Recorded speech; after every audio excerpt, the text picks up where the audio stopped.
আমেরিকার Republican president প্রার্থী Donald Trump বলেছেন, হামলার প্রতিশোধ নিতে ইসরায়েলের উচিত প্রথমে ইরানের পারমাণবিক স্থাপনায় হামলা করা।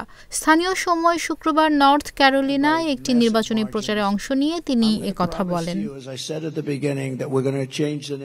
গত মঙ্গলবার ইসরায়েলের দিকে প্রায় ২০০ মিসাইল ছুড়েছে ইরান। এরপর থেকে ইরান ইসরায়েলের সম্পর্কে নতুন করে চরম উত্তেজনা বিরাজ করছে। গত বুধবার মার্কিন প্রেসিডেন্ট জো বাইডেনকে প্রশ্ন করা হয়, প্রতিশোধ নিতে ইসরায়েল ইরানের পরমাণু স্থাপনায় হামলা করলে তিনি তাতে সমর্থন করবে কিনা। এর জবাবে বাইডেন বলেন, না। এই বক্তব্য নিয়ে নির্বাচনী প্রচারে ট্রাম্প বলেন, যখন বাইডেনকে এই প্রশ্ন করা হলো, তার উত্তর হওয়া উচিত ছিল, প্রথমে পরমাণু কর্মসূচিতে হামলা করুন, বাকিটা পরে দেখা যাবে।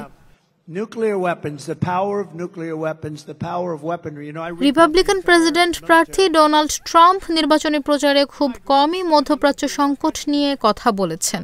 বিশ্লেষকরা বলছেন, আগামী নভেম্বরে মার্কিন প্রেসিডেন্ট নির্বাচনে ডেমোক্র্যাট প্রার্থী কমলা হ্যারিসের সঙ্গে হাড্ডাহাড্ডি লড়াই হতে পারে। মধ্যপ্রাচ্যে শান্তি ফেরাতে দীর্ঘদিন ধরে কাজ করে যাচ্ছে যুক্তরাষ্ট্র। বিশেষত ফিলিস্তিনের গাজায় ইসরায়েল ও হামাসের মধ্যে যুদ্ধবিরতির চুক্তি করাতে ওয়াশিংটনের সক্রিয় কূটনৈতিক প্রচেষ্টা রয়েছে।